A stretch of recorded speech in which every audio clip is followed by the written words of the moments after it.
Here's a question I get a lot. Do I need to hold my threads when I start to sew?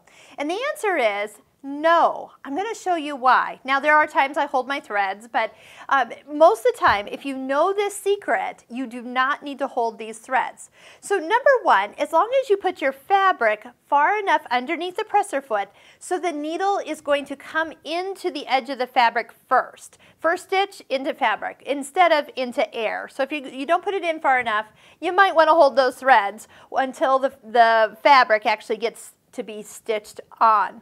But the other reason you don't have to hold your threads on this machine is because when you sew, you'll find that your needle always stops in the top position, meaning it finishes the stitch that it's on.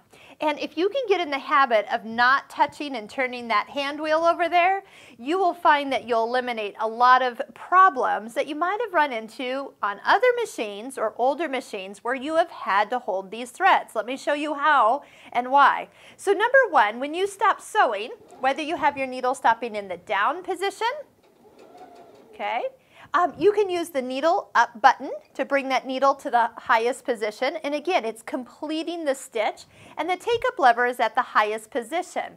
It's when this is not returned to the top position is when we need to hold those threads. Let me show you. So if you take your hand wheel and you turn it so the needle comes up, but you don't finish the stitch, see how the take-up lever is no longer here? And when you pull it out and put the next piece of fabric in, it's going to still try to complete the last stitch, which means pulling the thread out of the needle, which is why we held our threads. So if you can just get in the habit of using the needle up, needle down, or the little tap of your foot control on the top where you can tap it half a stitch or tap it again for a full stitch, you will find that if you start and stop at the highest position, you will have perfect stitching every time you switch from one fabric to the next piece that you're sewing. And you don't have to hold your threads.